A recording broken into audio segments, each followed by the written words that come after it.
Merci infiniment de me recevoir. Je sais que le thème de la soirée, c'est la rivalité entre la France et le Québec. Je vais vous dire, pour moi, il n'y a pas de rivalité. Les Québécois sont meilleurs. Voilà, terminé. Ouais, allez-y, vous pouvez être fiers de vous.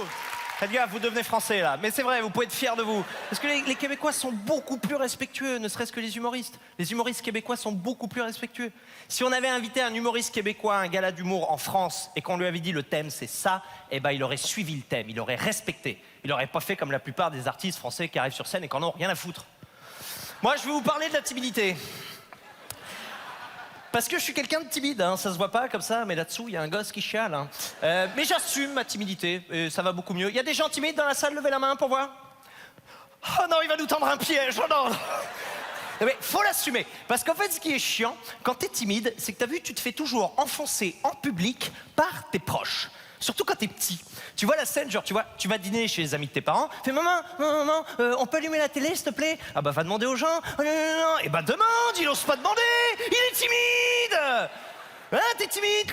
Mais maman, pourquoi tu fais ça? Bah il rougit, en plus je sais pas pourquoi il rougit, c'est fou ça. Pourquoi tu rougis? Putain maman, mais t'es mon allié ou t'es pas mon allié? Ah oui, pardon, détail, quand j'étais petit, quand j'étais contrarié, je me tirais sur le sexe. Ah oui, pour n'importe quoi. Maman, je peux avoir un bonbon? Non. Une fois, à 14 ans, j'ai dit, maman, je veux un scooter. Elle m'a dit, t'auras pas de scooter. J'ai été contrarié 2 minutes. Et après, ça allait mieux. Oh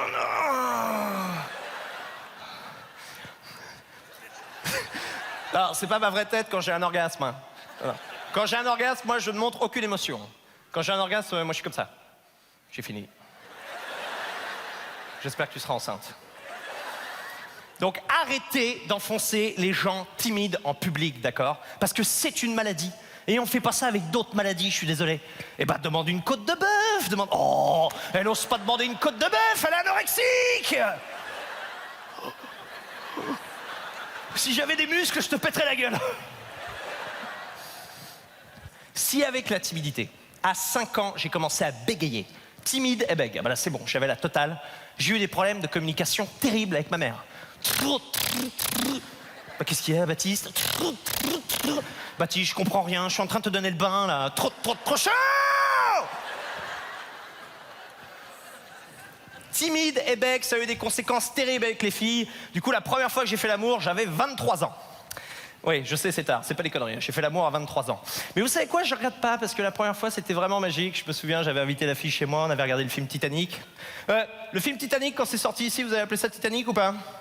Si vous avez une fâcheuse tendance, les Québécois, à changer les titres des films à leur sortie.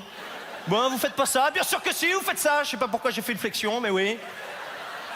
Dirty Dancing, quand c'est sorti, vous avez appelé ça Danse lascive. On sait pas pourquoi. Sherlock Holmes 2, la suite de Sherlock Holmes 1, vous avez appelé ça L'artiste. Aucun rapport. Je me suis dit, peut-être Titanic, vous avez appelé ça Oh là là, elle est pas chaude. Et la première fois que j'ai fait l'amour, c'était avec une végétarienne. Comme quoi, elle était pas végétarienne surtout, hein. Bien. Et je suis encore en couple avec une végétarienne aujourd'hui et c'est très compliqué. Il y a des végétariens dans la salle, levez la main. On peut pas, on n'a pas assez de calcium. Mais il y a encore plus compliqué de végétarien, il y a plus dur, il y a végétalien. Parce que végétalien, c'est pas d'œuf, pas de fromage, pas de laitage. En gros, c'est simple, végétalien, rien qui vient des animaux. Rien qui vient des animaux. Même si un kangourou te livre une pizza, bonjour. Mec, je peux pas, ça vient d'un animal. Oh non! Oh non, comment je vais faire pour mon argent de poche? Non! Énorme blague en Australie. Et ma copine m'a dit, Baptiste, s'il te plaît, fais un effort. Je dis, bon, ok. Je flippais un peu sur l'alimentation.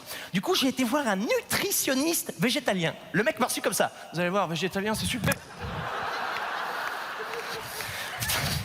Il s'est évanoui. Défibrillateur, défibrillateur. Il y en a pas, je suis écolo. Putain. Amenez-moi une pile qui la lèche. Donne-moi ça.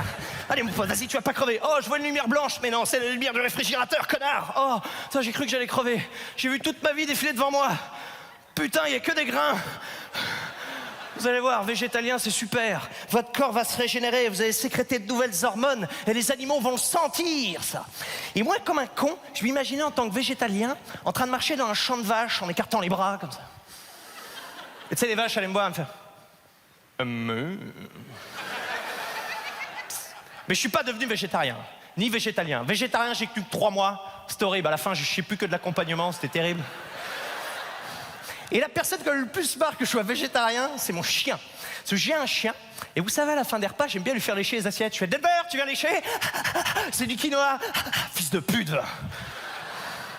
Mais j'adore mon chien, vraiment, je l'aime beaucoup. Quelles sont les personnes qui ont un chien? Levez la main pour voir. Pas beaucoup de chiens au Québec. Très bien, très bien. Je vais pas vous demander vos races de chiens, parce que je suis nul en race de chiens. Hein. Pour moi, un boxeur, c'est un slip, hein, je vous le dis, je suis pourri.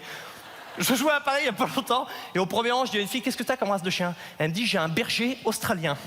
Donc, ce qui est un chien assez banal, mais moi, j'ai une imagination qui part tellement en sucette. Berger australien, j'ai tout de suite imaginé un chien avec une planche, comme ça. Eh mec, fais gaffe, il y a des requins. Ah ouais, il y a des requins? Eh ben, on va aller leur dire bonjour. Donc, très peu de chiens. Le reste, qu'est-ce que vous avez comme animaux de compagnie? Quoi? Chat? Ouais, chat, ça va. Ceux qui ont des chats, on dirait des supporters de foot, vous êtes trop fiers, enfin de foot, de soccer. Donc on dirait des hooligans, vous êtes là, les chats. C'est à la sortie de Walt Disney, les aristochats, et les gars, au Malais, le chat de gouttière, au Malais, le chat de gouttière, et les gars, il y a les dalmatiens, enculés, les dalmatiens, enculés, et le dalmatien cherchait la baballe, elle est où, dans ton cul, hein? Roxy Rookie, c'est des PD. Qu'est-ce que vous êtes agressifs, les supporters de chat? Et moi, j'aime tellement, trop tard, et moi, j'aime tellement mon chien, que vous savez, j'ai pas mis sur le portail devant chez moi, j'ai pas mis le panneau qui dit « Attention, chien méchant ». Parce qu'on n'y pense pas assez, hein. La pression qu'on fout sur les épaules du chien. Parce qu'un jour, il va comprendre ça. Putain, c'est quoi ça? C'est quoi ça? Qu'est-ce que c'est que ça? Pourquoi t'as mis ça? Ah, ça mec, j'ai dit que t'étais méchant. Mais pourquoi t'as mis ça? Ah, c'est pour faire peur aux cambrioleurs. Quoi, moi? Mais je suis un caniche. Si jamais ils voient ça, qu'ils me voient après, ils vont me défoncer. Attends, mais mec, attends, et t'as dit que j'étais méchant comme quand tu dis méchant chien, c'est ça, je suis méchant? Ah, c'est pas en ce sens-là, non, mais je m'en fous. Tu dis à tout le quartier que je suis méchant, c'est comme ça que tu me remercies. Après tout ce que je fais pour toi, tu me jettes la balle, je te la ramène. Tu me jettes la balle, je te la ramène. Tu me jettes... Il est chiant à mourir, ce jeu, d'accord? J'aurais pu t'acheter un Jokari, mais non, je joue avec toi pour créer des liens. Tu rentres à n'importe quelle heure de la journée, je te fais la fête, comme ça, je te fais la fête. Si je pouvais mixer, je le ferais, mais je peux pas, sinon je vais rayer les disques. Eh, t'étais bien content de jouer avec moi au frisbee quand Sophie t'a quitté, parce que j'étais tout seul comme un con, là. T'aimerais bien que je mette sur le panneau, attention, mon maître était d'éjaculateur précoce? Je ne crois pas, non. Eh, ça n'a aucun rapport, ouais, c'est pas genre pour ça que Sophie t'a quitté. Et comment c'est ça, toi? Je dors au pied du lit, je te rappelle. Et 1 an pour un chien, c'est 7 ans. Eh ben, même pour moi, tes rapports me paraissent super courts. C'est dire si t'es expéditif, Jean-Claude. Mais pourquoi tu reviens avec eux? Bah, je suis content de ma blague. Merci beaucoup, Montréal, Alexandre, bonne soirée.